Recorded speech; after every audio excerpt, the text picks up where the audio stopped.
Hi there, my name's Rosa Dawn, and today I'm going to be talking about the difference between transsexuals and gender radicals. But who are the gender radicals, and what do they want? Give it up, gonna be alright. The idea of being trans has evolved significantly in the last decade. Less than 10 years ago, there was little understanding of what a transsexual person even is. Whilst you could find the occasional newspaper article or sex change TV show, there wasn't much in the public narrative.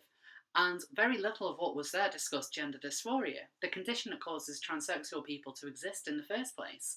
But cut to 2018 and you'll find the landscape has changed dramatically, with trans people being more prominent in society than ever before, despite being such a small fraction of the population. And with this, the conversation has changed too. We no longer talk about women in men's bodies, but instead people can identify as any gender they want. You can now identify as a man, woman, nothing, everything, water, the moon. The list is limited only by your imagination. Naturally, such a jump has caused a lot of confusion as to what a trans person actually is.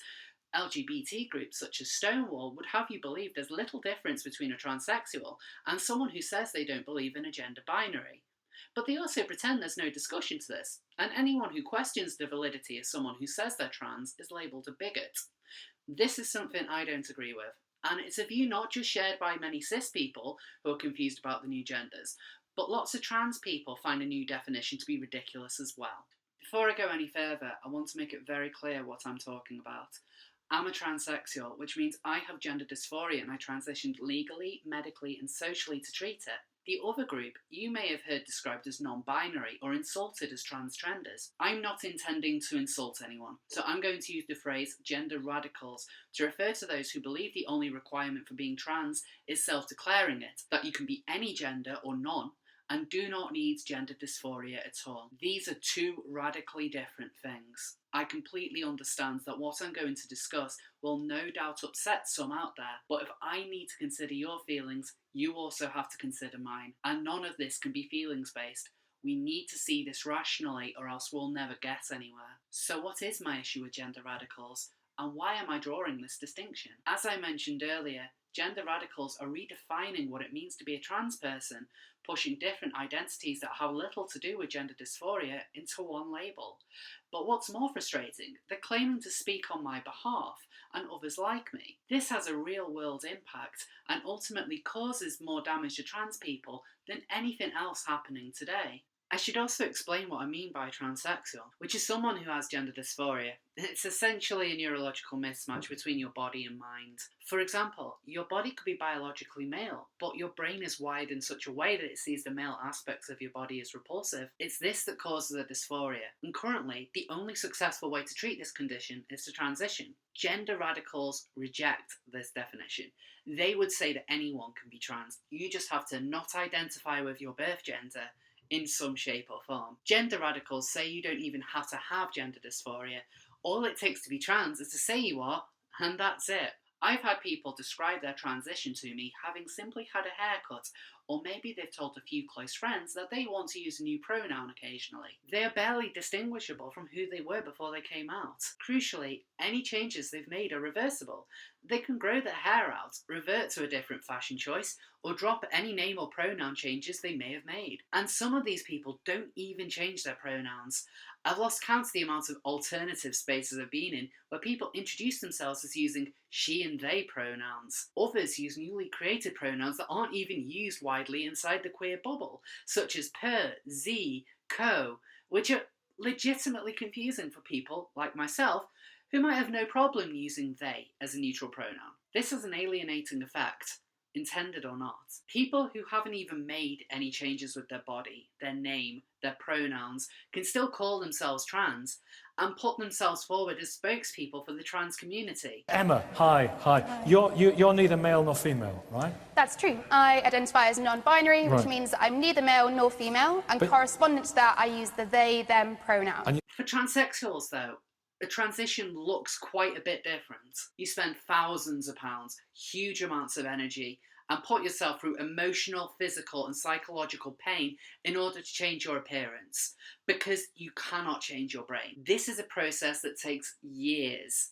So much emotional effort, a ton of bureaucracy, stress, and the complete dissolution of your original legal and social identity so you can appear as the sex you identify with. It's not reversible, and it is not something you can only tell people you're comfortable with. This affects every relationship you have, friends, family, co-workers. They are all aware of this very personal, intimate detail about your life. Even people in the street can see you're transsexual, especially at first. When you're able to look in the mirror and see yourself as that sex, and more importantly, when others see you that way too, it alleviates that dysphoria. It never really goes away, but you can do things to make that condition much more bearable. So compare the transsexual experience to the gender radical one, and I'm sure you'll understand my objections. I understand there are different ways a transsexual can transition, but you can't compare a haircut with getting down their cut, and it's illogical to think otherwise. How is the experience of someone who is able to go about their daily life without having to make any major changes? Someone who is able to essentially carry on living as cis, except in queer spaces. Someone who will never experience transphobic abuse in the street because no one reads them as trans, comparable to my experiences as someone who's had to irrevocably change everything in my life, lose friends and risk losing family, and go through everything else I've experienced. In short, I had to change myself to fit society, but the gender radicals want society to change to fit them. This is not a problem. I have a medical condition. I had a body that I could not live with, and a social identity that made me miserable. Changing it was my only option. Gender dysphoria is a very rare medical condition, and so there are very few actual trans people, and that's why it's so easy to talk over us, and we're drowned out in our own spaces. There's a radical difference in experience and viewpoint that means that gender radicals who have not had these experiences should not speak for me, as if they fully understand what I've been through. But what are the gender radicals saying about gender, and why is it harmful? Gender radicals aren't a complete hive mind, but their ideology is consistent around a few key issues that I have a problem with. For instance, gender radicals say that we need to smash the gender binary. That is, they object to the social accepted signifiers of sex and gender, which means they also say you cannot and should not assume anyone's gender. This goes against the whole way society works, and, most harmfully for me, encourages people to ignore the signs someone is putting out to signal what gender they are. I made these medical, physical changes to myself in order that people would see me as the woman I am. I don't want you to ask my pronouns. I want you to see that I look like a woman and make the correct assumption that I am. Fuck the binary directly hurts me and other transsexuals who have done what I have. The gender radical, smash the binary, F the binary demand also puts a postmodern feminist and anti-science lens on the biological facts. They deny biological sex exists, and so language police phrases like male and female. This is denying science and reality and makes trans people look deluded. As well as me, this smash the binary rhetoric ignores the vast majority of people who don't fit any kind of stereotype when it comes to gender. You get women who have masculine hobbies and vice versa. In fact, you'll find very few people who are exclusively masculine or feminine. There's no need to redefine what it is to be either of those genders. Each has clear identifiers in society. I'm not saying there are no problems with the way people see gender. There's clear inequalities on both sides here for men and women, but is there even a need to really scrap what people see as male or female based on the feelings of a few individuals? A second and recent position in their agenda is that you should accept someone's gender identity without question. This has led to a complete explosion in how people talk about gender and what they consider a gender to be. OkCupid lists more than 22 genders, and Facebook recognises 71. I remember the old argument from years ago where people would claim to be a dinosaur as a way of rebutting transsexualism. But now, we live in a time where each gender needs to be respected. So you can no longer tell what's a joke and what isn't. Why is identifying as an attack helicopter transphobic? But saying you're hydrogender, that is, a gender that shares quality with water, somehow acceptable? And what about vocigender, a gender that is weak and hollow, or existagender, A gender that only exists when you think about it. And don't get me started on Sail gender, which shares qualities with outer space and celestial bodies. What does this even mean? Think for a second. How would you know which one of these is a parody? Their view of gender fulfills Poe's law. When you say you support vocigender and agender and femme-fluid flux, and you consider them to be real genders, we are very clearly talking about entirely different conceptions of gender.